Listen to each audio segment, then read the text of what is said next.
బద్రీనాథ్ ఆది దేవాలయం సాక్షాత్ శ్రీ మహావిష్ణువు మొట్టమొదట ఈ భూమి మీద పాదం మోపిన పుణ్యస్థలం.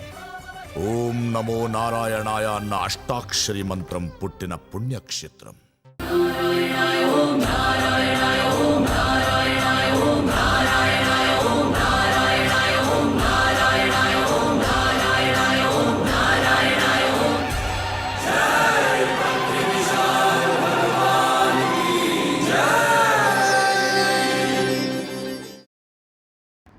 Hello guys, welcome back to my channel. So నా పేరు Srikanth. Welcome to my channel solo travel with Sri. So ఈరోజు ఈ వీడియోలో మనం బద్రీనాథ్ యాత్రకు ఎలా వెళ్ళాలి, సో దానికి సంబంధించిన డీటెయిల్స్, బద్రీనాథ్ ఎక్కడుంది, మన తెలుగు రాష్ట్రాల నుంచి బద్రీనాథ్ ఎలా చేరుకోవాలి, చార్ధామ్ యాత్రలో బద్రీనాథ్ ఎలా సందర్శించాలి, ఇంకేస్ బద్రీనాథ్కి సపరేట్గా వెళ్ళాలంటే ఎలా ట్రై చేయాలి, దానికి సంబంధించిన రిజిస్ట్రేషన్ ప్రాసెస్, అండ్ బద్రీనాథ్ పక్కన ఉన్న మనా విలేజ్ అండ్ సరస్వతీ నది జన్మస్థలం, అలాగే మహాభారతం రచించిన స్థలం. సో వీటన్నిటి గురించి ఈ వీడియోలో మనం తెలుసుకుందాం. స్కిప్ చేయకుండా చూడండి. So let's start. సో ఈ యాత్ర రిజిస్ట్రేషన్ వచ్చేసి మీకు రెండు రకాలుగా చేసుకోవచ్చు. ఒకటి ఆన్లైన్ రిజిస్ట్రేషన్, ఇంకోటి వచ్చేసి ఆఫ్లైన్ రిజిస్ట్రేషన్. ఆన్లైన్ రిజిస్ట్రేషన్ వచ్చేసి దానికి సంబంధించిన లింక్ మన ఛానల్ డిస్క్రిప్షన్ అయితే ప్రొవైడ్ చేసాము. సో ఆ లింక్ ఓపెన్ చేయగానే మీకు ఒక పేజ్ వస్తుంది. సో ఆ పేజ్లో ఉన్న డీటెయిల్స్ అన్నిటిని మీరు ఫిల్ చేసి సబ్మిట్ చేశారంటే సో వితౌట్ ఎనీ పేమెంట్ లేకుండా మీకు డైరెక్ట్ ఫ్రీ రిజిస్ట్రేషన్ అయితే కంప్లీట్ అయిపోతుంది. సో ఇన్ కేస్ మీకు ఆన్లైన్లో రిజిస్ట్రేషన్ అవ్వలేదు, మీకు కావాల్సిన డేట్స్ అవైలబుల్లో లేవు, బట్ మీకు ఇక్కడ హోటల్ బుకింగ్స్ అయిపోయాయి అనుకుంటే సో మీరు డైరెక్ట్గా హరిద్వార్కి వచ్చి హరిద్వార్లో ఒక ప్లేస్లో రిషికేష్ ప్లేస్లో మనకి ఆఫ్లైన్ రిజిస్ట్రేషన్స్ అయితే చేస్తూ ఉంటారు. సో హరిద్వార్ బయటికి రాగానే హరిద్వార్ బస్ స్టాండ్ బయట ఒక ట్యాక్సీ పార్కింగ్ స్టాండ్ ఉంటుంది. సో అదే ప్లేస్లో మీకు చార్ధామ్ యాత్ర రిజిస్ట్రేషన్ కూడా చేస్తారు. సో ఒకవేళ అక్కడ మీకు దొరకలేదు అంటే అక్కడ నుంచి ఒక కొంచెం దూరంలో 1.5 కిలోమీటర్ దూరంలో మీరు సపరేట్గా చార్ధామ్ రిజిస్ట్రేషన్ కోసం ఒక గ్రౌండ్లో అయితే మీకు మొత్తం అరేంజ్ చేసి ఉంటారు. సో అక్కడికి వెళ్ళి మీరు డైరెక్ట్గా రిజిస్ట్రేషన్ కంప్లీట్ చేసుకోవచ్చు. పోతే అక్కడ కొంచెం క్యూ లైన్ అయితే రద్దీగా ఉంటుంది, బట్ నేను వెళ్ళినప్పుడు క్యూ లైన్ అయితే చాలా ఖాళీగానే ఉంది. సో మ్యాక్సిమం అది సీజన్ టైమింగ్ కాబట్టి అప్పుడు హెవీ క్రౌడ్స్ ఉంటుంది. ఇన్కేస్ మీరు వెళ్ళేది లేట్ మే తర్వాత వెళ్తుంటే మీకు సీజన్ టైం తగ్గుంటుంది. సో ఈజీగానే దొరకచ్చు రిజిస్ట్రేషన్స్. ఇప్పుడు మనం హరిద్వార్ నుంచి బద్రీనాథ్ ఎలా చేరుకోవాలో చూద్దాం. హరిద్వార్ నుంచి బద్రీనాథ్కి డైరెక్ట్గా బస్సెస్ లభిస్తాయి, అదేవిధంగా షేర్డ్ వెహికల్స్ కూడా లభిస్తాయి. ఇది హరిద్వార్ బస్ స్టాండ్.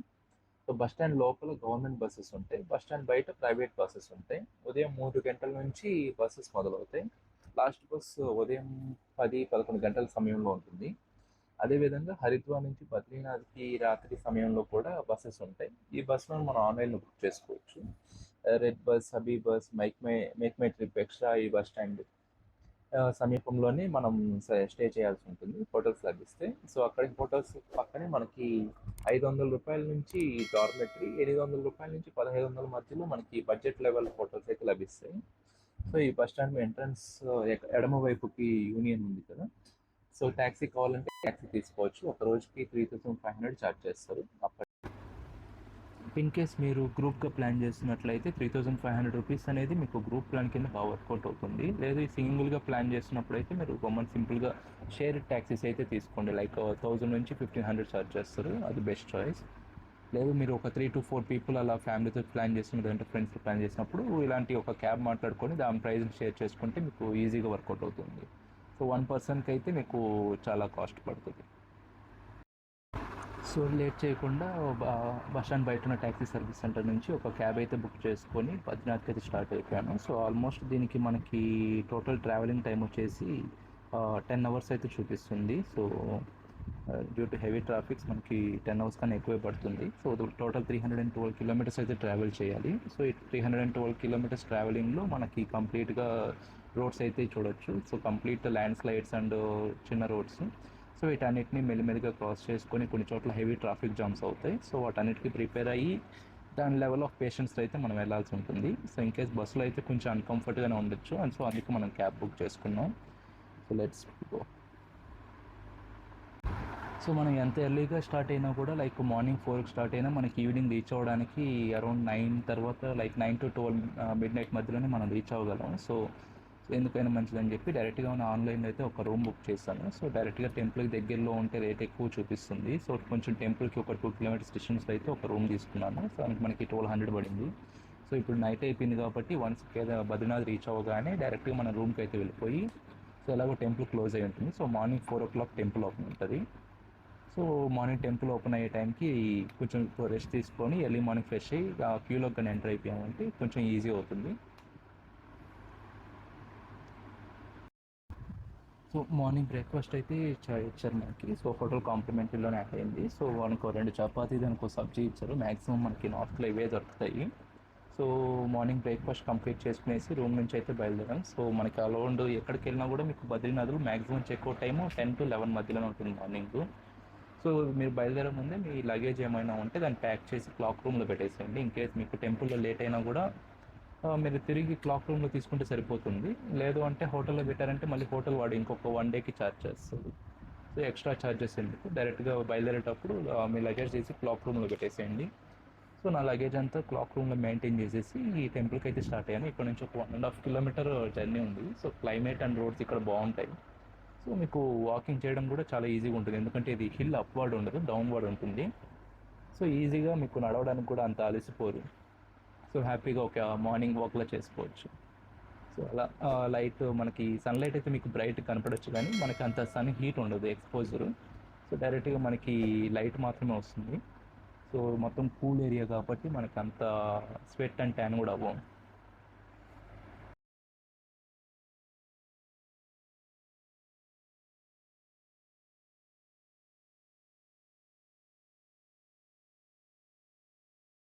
సో మీకు టెంపుల్కి వెళ్ళే దారిలో మీకు రైట్ సైడ్ ఒక red colour box like post office signal లాగా మీకు ఒకటి కనిపిస్తుంది. సో లైక్ ఇది.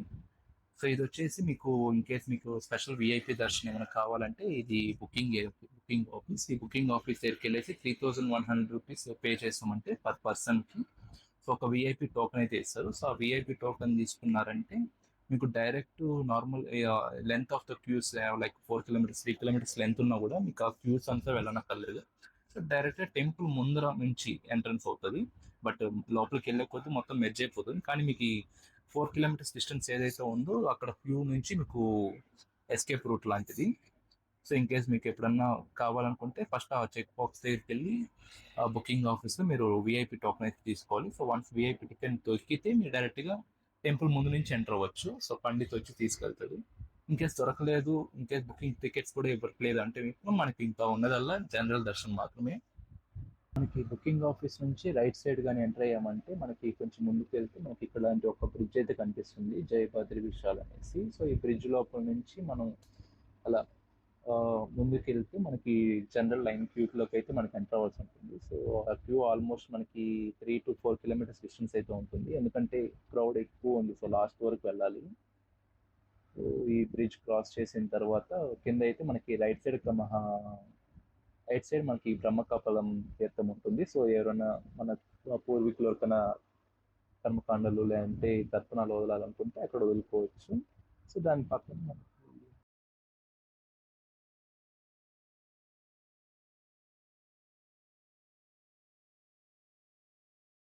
వచ్చేస్తాం. సో లాస్ట్ లైన్ నుంచి మనకి వ్యూ అయితే చూడొచ్చు. సో ఆల్మోస్ట్ మనకి కొంచెం షెడ్ ఎండ్ నుంచి కొంచెం లోపలికి వచ్చాము. సో అంత క్రౌడ్ అయితే లేదు, కానీ మనకి ముందర 3 kilometers క్రౌడ్ అయితే ఉంది మన ముందర.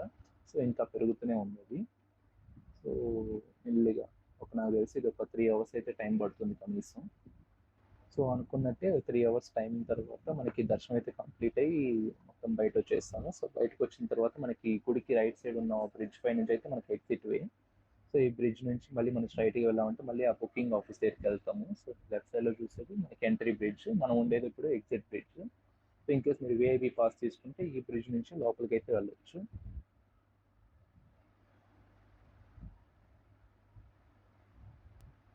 సో మన దర్శనం అయితే కంప్లీట్ అయిపోయి ఇప్పుడు ఎగ్జిట్ నుంచి బయటకు అయితే వెళ్ళిపోతున్నాం. సో మన వెహికల్స్ అండ్ మన బస్ దగ్గరికి.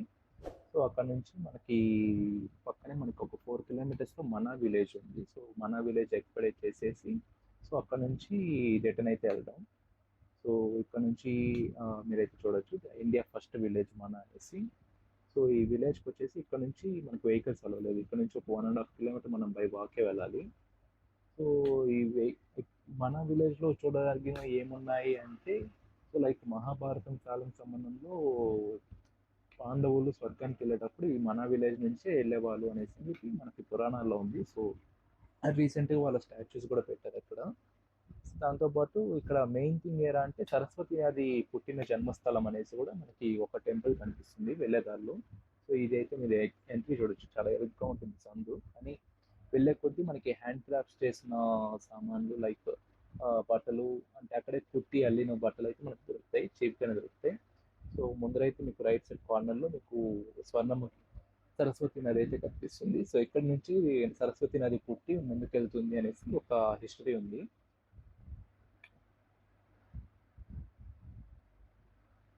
సో ఆ కొండల మధ్యలో నుంచి చూడొచ్చు, కానీ వాటర్ ఎక్కడి నుంచి వస్తున్నాయంటే ఎవరికి అంత ఐడియా లేదు. సో ఇక్కడ నుంచే వాటర్ ముందుకైతే వస్తుంది అని చెప్పి ఒక హిస్టరీ. సో ఇన్ కేస్ కావాలి అనుకుంటే తన వాటర్ అక్కడే మనకి టిన్స్లో క్యాన్స్ అమ్ముతూ ఉంటారు. సో క్యాన్ తీసుకొని దాని వాటర్ పట్టుకొని వెళ్ళచ్చు. సో ఈ దారంతా మీరు చూడొచ్చు, వెరీ లాంగ్ వే. సో అక్కడ మనకి కార్నర్లో పాండవులు విత్ ద్రౌపది అండ్ హిస్టరీ ప్రకారం ఒక కుక్క పాండవుల స్టార్ చూపించిందని చెప్తారు కదా. సో ఆ కుక్కను కూడా స్టాచ్యూగా అక్కడ పెట్టారు. సో నా బ్యాక్గ్రౌండ్ అయితే మీరు చూడొచ్చు. సో మ్యాక్సిమం క్రౌడ్ అంతా అక్కడ ఉంది.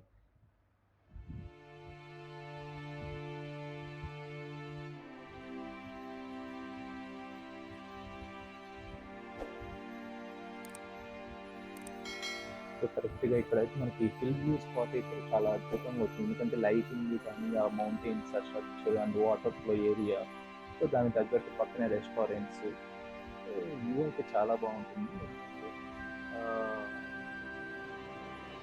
ఈవెన్ మీరు ఫస్ట్ అయితే మనకి కుక్ కనిపిస్తుంది. సో పాండవులు చూపించింది చెప్పేసి దాని తర్వాత మనకి వరుసగా యుధిష్ఠరుడు, భీముడు, అర్జునుడు, నకులుడు, సహదేవుడు, లాస్ట్ మనకి ద్రౌపది అయితే కనిపిస్తారు. సో వరుసగా వీళ్ళందరి విగ్రహాలను మనం చూసుకుంటూ వెళ్ళిపోవచ్చు. సో వచ్చిన దారిలోనే మళ్ళీ అదే దారిలో మళ్ళీ వెనక్కి రావాలి. సో దానికి ముందు వెళ్తే ఇంకా మనకి ఒక చిన్న టెంపుల్ ఒకటి కనిపిస్తుంది. సో దానికి అది కాకుండా ఇంకా మనకి ఇంకా ఇప్పుడు ఎక్స్ప్లోర్ చేయడానికి ఏమీ లేదు.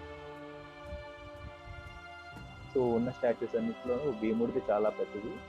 So as per the history కూడా మనకి భీముడే అందరికన్నా బలమైన వాడని మీరు చెప్పచ్చు. సో ఇక్కడైతే మన ద్రౌపది స్టాచ్యూ చూడవచ్చు. స్టైల్ సెల్ఫీస్ తీసుకుంటున్నారు, ఫొటోస్ తీసుకుంటున్నారు, మనం మాత్రం వీడియో తీసుకుంటూ పోతున్నాం.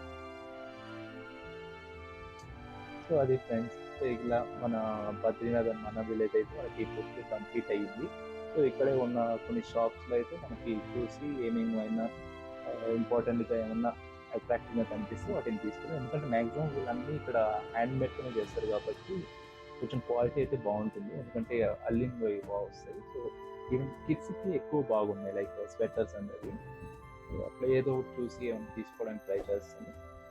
ఇన్ కేస్ అంతగా అనిపించకపోతే మనం యాజ్ పర్ మన ప్లాన్ ప్రకారం మనమైతే వెళ్ళిపోదాం.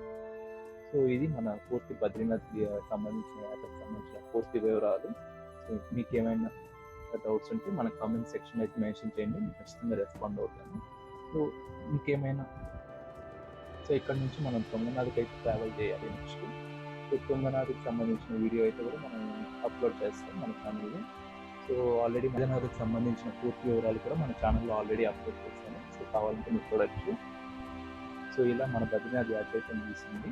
సో వెళ్ళే దారి మొత్తం మనకి అందమైన విజువల్స్ని చూసుకుంటూ అలా మనం ముందుకైతే వెళ్దాం. సో నెక్స్ట్ వీడియోలో మీకు తుంగనాథ్కి సంబంధించిన పూర్తి వివరాలతో మళ్ళీ నేను చేస్తాను. సో ఈ వీడియో మీకు నచ్చినట్లయితే please like, share and subscribe చేయండి.